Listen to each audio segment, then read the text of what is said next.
Nosso treinamento de hoje será dividido em duas partes. A primeira, a mais espiritual, aquela voltada na palavra, e depois, na segunda etapa, o nosso treinamento prático do lar de paz.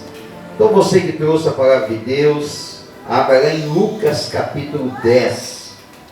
O Evangelho de Lucas, capítulo 10. Aleluia. Glória a Deus. Glória a Jesus. Louvado seja o nome do Senhor. Amém? Esperar todo mundo encontrar para acompanhar a leitura. Lucas 10. Glória a Deus. Aleluia. Posso ler? Amém. Depois disto, o Senhor designou outros 70 e os enviou de 2 em 2 para que o precedessem em cada cidade e lugar aonde ele estava para ir. Ele fez a seguinte advertência: a seara é grande, mas os trabalhadores são poucos. Rogai, pois, ao Senhor da seara que mande trabalhadores para a sua seara. Ide, eis que eu vos envio como cordeiros para o meio dos lobos. Não leveis bolsa, nem alforje, nem sandálias, a ninguém saudeis pelo caminho. Ao entrardes numa casa, dizei antes de tudo: paz seja nesta casa. Se houver ali um filho da paz, repousará sobre ele a vossa paz. Se não houver, ela voltará sobre vós. Permanecei na mesma casa, comendo e bebendo do que eles tiverem, porque digno é o trabalhador do seu salário. Não andeis a mudar de casa em casa. Quando entrardes numa cidade e ali vos receberem, comei do que vos for oferecido. Curai os enfermos que nela houver, e anunciai-lhes: a vós outros está próximo o reino de Deus. Quando, porém, entrardes numa cidade e não vos receberem, saí pelas ruas e clamai até o pó da vossa cidade, e se nos pegou aos pés, sacudimos contra vós outros. Não obstante, sabei que está próximo o reino de Deus. Digo-vos que, daquele dia, haverá menos rigor para Sodoma do que para aquela cidade. Ai de ti, Corazim! Ai de ti, Betsaida! Porque se em Tiro e Sidom se tivessem operado os milagres que em vós se fizeram, há muito que elas se teriam arrependido, assentadas em pano de saco e cinza. Contudo, no juízo haverá menos rigor para Tiro e Sidom do que para vós outras. Tu, Cafarnaum, elevar-te-ás porventura até o céu? Descerás até o inferno. Quem vos der ouvidos, ouve-me a mim, e quem vos rejeitar a mim, me rejeita. Porém, me rejeitar, rejeita aquele que me enviou. Então, regressaram os 70, possuídos de alegria, dizendo: Senhor, os próprios demônios se nos submetem pelo teu nome. Mas ele lhes disse: eu vi Satanás caindo do céu como um relâmpago. Eis aí vos dei autoridade para pisardes serpentes e escorpiões, e sobre todo o poder do inimigo, e nada absolutamente vos causará dano. Não obstante, alegrai-vos, não porque os espíritos se vos submetem, e sim porque o vosso nome está arrolado nos céus. Amém? A palavra de Deus, ela é sempre atual. Mesmo tendo sido escrita há milhares de anos, ela continua sendo atual para nós. Mas esse texto especificamente, ele se torna muito atual para nós, o momento que nós estamos vivendo. Essa nossa preparação para realizarmos o lar de paz. Se nós observarmos bem toda a nossa preparação, toda a nossa estratégia, todo o nosso objetivo de trabalho, toda a formação que nós estamos criando para realizar o lar de paz, você vai ver que ele se encaixa perfeitamente aqui nessa mensagem.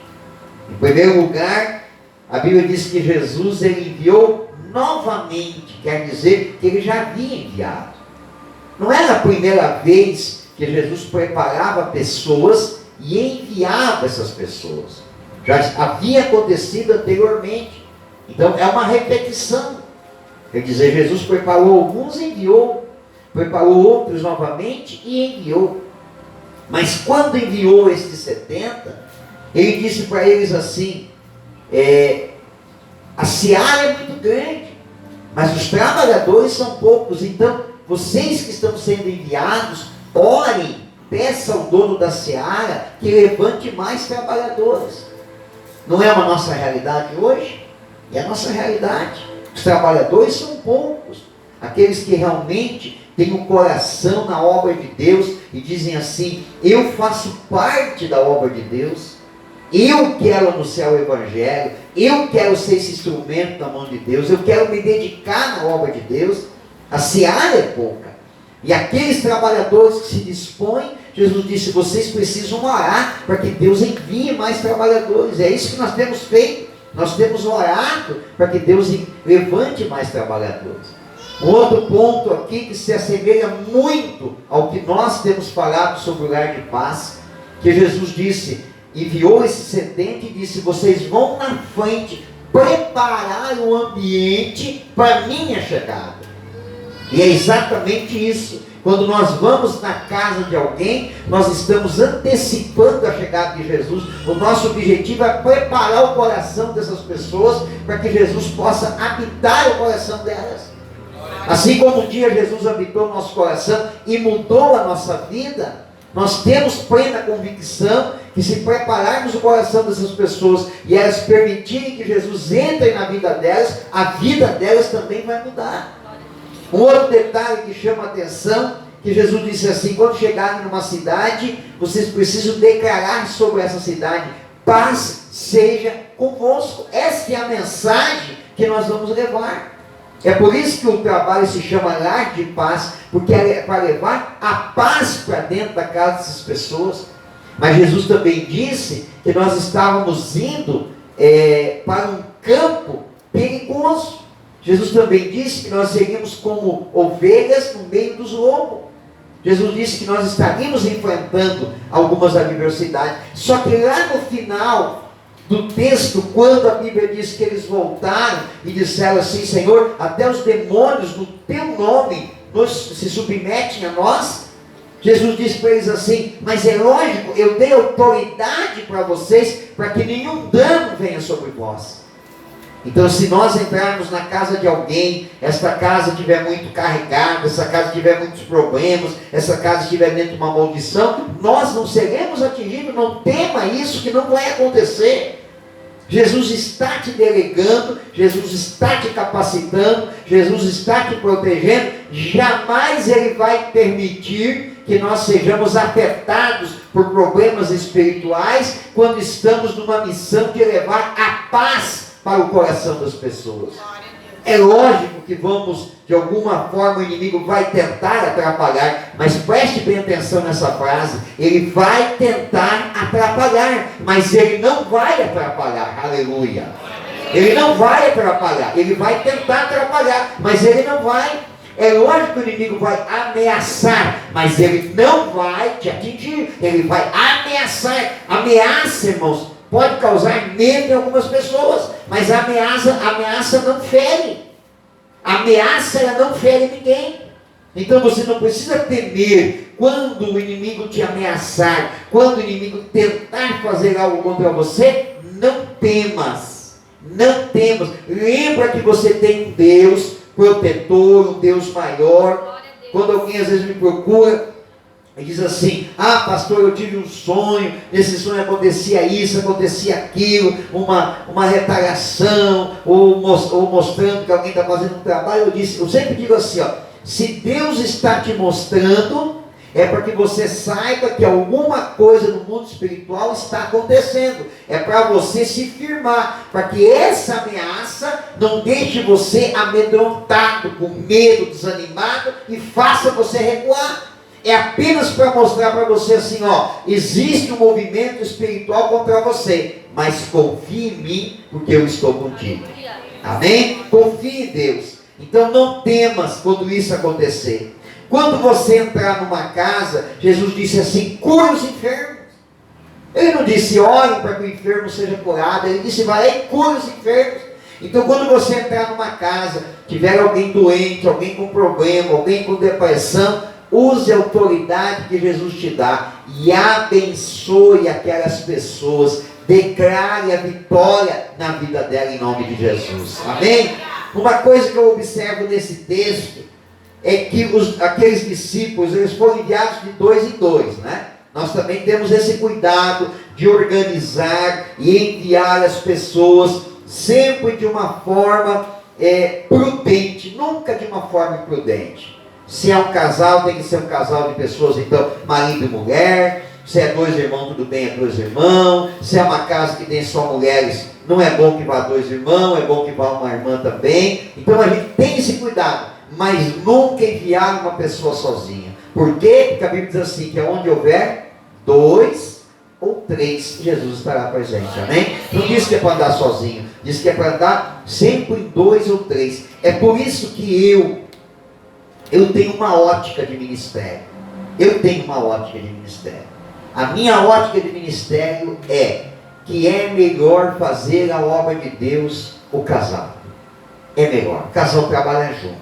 Ter esse objetivo junto. É claro que um dos dois sempre em alguma área ele vai se sobressair. Às vezes o irmão é melhor para pregar, a irmã não é tão eloquente, né? Às vezes a irmã é mais afinadinha para cantar, às vezes o irmão é uma trabalha rachada, né? Então tem que meio que se associar. Mas independente de qualquer coisa, é bom andar em 2. A Bíblia diz, é melhor ser 2 do que 1, porque tem melhor paga o seu salário. Então é melhor. É por isso que eu tenho essa ótica comigo. Nós temos, né? Eu e a pastora, nós temos essa ótica, que a gente tem que andar juntos, o casal, sempre fazendo as coisas juntos, porque é melhor, vai dar mais certo. Amém? Tem que apoiar, o marido tem que apoiar a esposa, o ministério da esposa. A esposa tem que apoiar o ministério do marido. Ah, mas eu não tenho esse ministério. Ah, esse chamado não é meu. Não, se a minha esposa tem esse ministério, eu vou apoiar. Se o meu esposo tem esse ministério, eu vou apoiar. Eu vou andar junto, eu vou ajudar. Porque daí vai ter mais êxito no trabalho. Amém? E para finalizar essa parte espiritual, eles voltaram felizes. Sabe por que eles voltaram felizes, irmãos? Porque eles foram empolgados. Eles não foram, se eles tivessem ido desanimados, eles não iam voltar felizes. Eles voltaram felizes porque eles foram empolgados. Eles estavam motivados no que eles estavam fazendo. Então isso é um segredo importante, irmãos, para nós termos êxito naquilo que nós vamos fazer na obra de Deus. Motivação, empolgação, determinação, coragem, ir feliz, alegre. Eu estou indo fazer a obra de Deus. Eu me lembro, irmãos, quando o pastor começou a me dar oportunidade para trabalhar como obreiro na igreja, há muitos anos atrás, né? Eu estava lá, eu era diácono, trabalhava no diaconato, né? De vez em quando o pastor me convidava para pregar, estava começando, né, meu ministério. Aí ele me convidou para mim ser obreiro na igreja. Eu fiquei feliz. Então ele disse assim, então agora, irmão, a partir de agora você vai ser um obreiro da igreja de verdade. E aí começou a me dar visita para fazer. Toda semana ele me chamava e dizia, tem uma família assim, assim, assado, vai lá fazer uma visita. É lógico que ele só me dava as pedreiras. As boca boa ele ia fazer. Mas as encrencas, aquelas encrencas assim, que tipo de encrenca, irmão? Aquelas encrencas assim, gente que tinha rodeado tudo quanto era igreja, e apareceu lá na igreja, queria que o pastor fosse em casa, fazer uma oração, o pastor dizia, pode ficar tranquilo, qual é o endereço? Alguém vai te visitar. Aí dava para mim, vai lá. Eu já sabia que aquilo ali não ia dar em nada. Vai lá cuidar. Ou então, quando era uma família muito pobre mesmo, aí ele dizia, vai lá. Aquela mais abastarda, ele ia visitar. Aquela mais pobre, mas é lógico, irmão. Ele estava errado, gente? Ele estava errado? Não, ele estava treinando o obreiro. Por quê? Se o obreiro aguentar o repuxe naqueles pepinos, naquelas boca brava, é sinal que ele vai ser um bom obreiro. E eu fui, irmãos, não desanimei nenhuma, sempre lá, ia lá, fazia visita, orava, no domingo chegava na igreja, ia lá, pastor, passava o relatório para ele, foi assim, foi assado, depois ele dizia, tem uma casa lá que quer um ponto de pregação, vai lá fazer o ponto de pregação, ia lá, ficava 2 meses, 3 meses, naquela casa, não dava a ninguém, não dava em nada, não resolvia nada, eu voltava de lá às vezes meio chateado, meio frustrado, mas ele dizia, não deixa a peteca cair, continua animado. E assim eu sempre fui, irmão, sempre empolgado, eu nunca disse não, sempre firme. Uma vez, inclusive, morreu uma pessoa lá, e eu trabalhava, né? Tinha meu emprego, estava lá no meu emprego, só que meu emprego era uma bênção, foi uma bênção de Deus, que Deus tinha me dado aquele emprego, era uma maravilha. E aí eu estou lá no emprego, daqui a pouco me procuraram. Veio um irmão que frequentava a igreja e disse assim, olha, eu liguei para o pastor, porque minha cunhada morreu, e tem que fazer o ato fúnebre lá, e o pastor ele não está na cidade. Aí ele mandou vir aqui conversar contigo, que é para tu ir lá fazer o ato fúnebre. Gente, eu nunca tinha feito um ato fúnebre. Eu nunca tinha ido acompanhar um ato fúnebre. Eu não fazia nem ideia o que tinha que fazer ou não fazer. Eu falei, não, eu vou, vamos lá. Aí, que hora que é? Tal hora, beleza. Estava quase na hora já. Falei, não, daqui a pouco estou indo lá. Liguei para casa, para minha esposa, falei, pelo amor de Deus, pega a Bíblia lá, pega o dicionário bíblico, vê se acha uns versículos aí, que eu não faço nem ideia do que eu tenho que falar lá, mas vê se acha, comecei a lembrar dos versículos, procura aí. Aí a pastora procurou os versículos, me deu, eu tinha uma Bíblia comigo, e fui para lá. Gente, cheguei lá, pensa num povarelo. Era uma família pobre, morava na beira de um rio lá, mas pensa em gente. E sabe o que tinha lá, irmãos? Tinha um grupo da igreja católica dando um banho na defunta lá, com arruda e coisa arada, aquela rezaiada. Eu falei, meu Deus do céu, aonde que eu fui me enfiar? Eu não fazia nem ideia do que fazer, não tinha nem ideia do que fazer. E aquela mulherada lá e falando os negócios e rezando e tal. Aí daqui a pouco chegou aquele irmão que tinha ido lá me chamar, entrou para dentro e falou assim, acabou o benzimento, pode sair todo mundo daqui, que agora o pastor vai trazer uma palavra e vai abençoar. Aí eu fiquei, né? Pensa que eu fiquei grandão, que nada, eu me empurrei mais ainda. Eu falei, Jesus, que bronca é essa? Aí nem sabia de onde que ficava, se ficava na frente do lado, fui lá para a cabeceira do caixão lá, e peguei aqueles versículos bíblicos, comecei a pregar para aquele pessoal que estava ali, falando da salvação e tal, levei aquela palavra, fiz uma oração pela família, e aí quando foi no domingo, aquela família foi na igreja, foi lá agradecer ao pastor, queremos agradecer ao senhor, que o senhor enviou a pessoa certa, a pessoa preparada, que foi lá, levou todo mundo, até as católicas que estavam lá, ficaram de queixo caído, com tudo aquilo que aquele pastor falou lá. E o pastor é rindo, né? Depois me chamou no escritório e falou, ô irmão, o que está acontecendo no negócio? O pessoal está todo... Falei, não, eu fui lá com motivação, eu fui lá com empolgação. Por quê, irmãos? Toda oportunidade que Deus nos dá é importante. Toda oportunidade que Deus nos dá é importante. A gente não pode desperdiçar. Se Jesus disse que a seara é grande e os ceifeiros são poucos, que é para rogar para o dono da seara. Então quando surge uma oportunidade para mim, irmãos, eu não posso desperdiçar. Eu tenho que aproveitar essa oportunidade para deixar uma palavra no coração das pessoas. Jesus disse assim, cure os enfermos, mas anuncie para eles que chegou o reino de Deus na vida deles. Amém? Então que você faça isso nesse lar de paz, que você vai realizar, que você leve lá uma bênção para aquela casa e aquela família, mas com ânimo, com determinação. Leve para eles que o reino de Deus chegou na vida deles. E aí Jesus concluiu a eles dizendo assim, não se alegrem porque os demônios se submeteram a vocês, se alegrem porque o nome de vocês permanece escrito no céu. Quando Jesus fala isso, Eu acho que aqueles que não aproveitam as oportunidades tinham que botar a barba de molho e se preocupar. Jesus disse para os 70: fiquem felizes porque o nome de vocês permanece escrito no céu. O que será que ele diria para aqueles que perderam a oportunidade? Amém? Fica essa interrogação para você meditar nessa palavra. Amém? Deus abençoe.